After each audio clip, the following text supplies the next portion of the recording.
आप देखें कल ईरान के ऊपर हमला हुआ, सिर्फ एक आदमी ने अपोजिशन से प्रेस कॉन्फ्रेंस की है, वो मौलाना फजलुर रहमान है। क्या पाकिस्तान की जो सबसे बड़ी सियासी जमात है, क्या उसका ये फ़र्ज़ नहीं बनता था कि वो ईरान के ऊपर हमले की मजम्मत करती? क्या हमारा ईरान के साथ इस वक्त पाकिस्तान के अवाम का खड़ा होना ज़रूरी नहीं है? ईरान इस वक्त वो आखिरी कला है इस्लाम का, जहाँ की हुकूमत इसराइल को रेजिस्ट करती है। अगर इसमें रजीम चेंज होती है, ये बड़ा नुकसान होगा मुसलमानों का, ये बड़ा नुकसान होगा पाकिस्तान का, और हमें हर सूरत में अपने ईरानी दोस्तों के साथ खड़ा होना चाहिए। मुझे बड़ा अफसोस है कि हमारी तरफ से जो सियासी जमातें हैं वो उस तरह से ईरान के साथ खड़ी नहीं हुई। एक मुजाहरा ईरान के हक़ में कल से यहाँ पे नहीं हुआ, क्योंकि किसी जमात ने लीड ही नहीं किया। एक जहाँ पे लाखों इसके लोग जो हैं उनको बाहर निकलना चाहिए था, इस हमले की मजम्मत में पाकिस्तान में कब्रिस्तान सा सकूत है, और यूँ लग रहा है जैसे हम कोई कब्रिस्तान है कि जिसमें कुछ भी हो जाए कोई फ़र्क ही नहीं पड़ता। तो मेरी नज़र में पाकिस्तान बिलखसूस और आलम इस्लाम बिलअमूम जिस कहतुर रजाल का शिकार है, हमें उस पर जागना चाहिए। और बहुत अहम है कि हम अपने जो बरादर इस्लामी मुल्क है उसके साथ खड़े हों। अपने छोटे मोटे इख्तिलाफ तो घर में भी हो जाते हैं, हमारे भी हैं, लेकिन उन इख्तिलाफात को पसे पुश डालकर इस वक्त इन हमलों की मजम्मत करना ज़रूरी है। अच्छा, आप ये बताइएगा कि जो पीटीआई की मौजूदा क़यादत है वो ये कहती है कि हम खान साहब के नज़रिए के साथ खड़े हैं और हमारा इलेक्शन वापस किया जाए, हम जो है वो देखो तहरीक चलाएंगे, वो तो ये कहते हुए नज़र आते हैं कि तो किस तरह से वो कहना तो काफ़ी नहीं है ना, करके दिखाना होता है।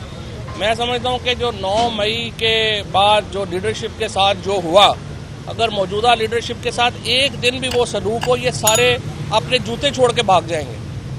जो 9 मई से पहले जो तहरीक इंसाफ के कारकुनान के साथ जो लीडरशिप के साथ जो हुआ, मौजूदा लीडरशिप ने तो कभी वो देखा ही नहीं। उनके ऊपर तो ना कोई पर्चा है, ना उनको कभी घर छोड़ना पड़ा, ना वो तो सिर्फ जाते हैं सजी सजाई महफिलों में बात करते हैं, बाहर जाते हैं, फंडिंग करते हैं, आ जाते हैं।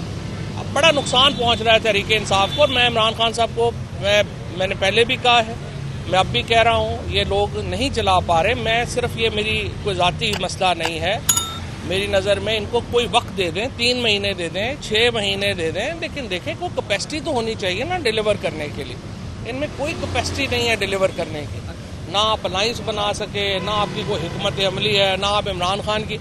आज जो बड़े बहरान है उसमें इमरान खान का पैगाम ही मौजूद नहीं है।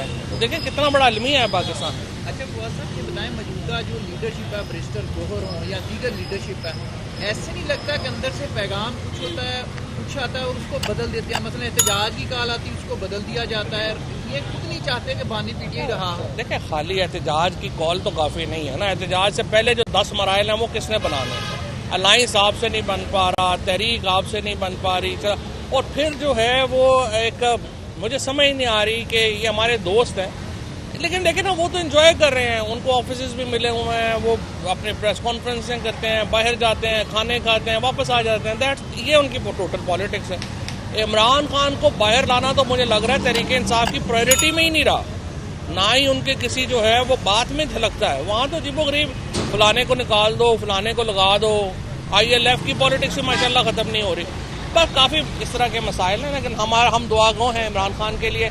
अब भी मैं खान साहब से यही गुजारिश करता हूँ, इस लीडरशिप को चेंज करें और पॉलिटिकल लोगों को वापस लेके आएँ ताकि कोई बात आगे चले। आज जो हमारे 9 मई के जो 35 मुकदमात हैं, उनमें से 4 मुकदमात के ऊपर आज समाअत यहाँ एंटी टेररिज्म कोर्ट 1 लाहौर में थी और 8 अगस्त अगली तारीख हो गई है।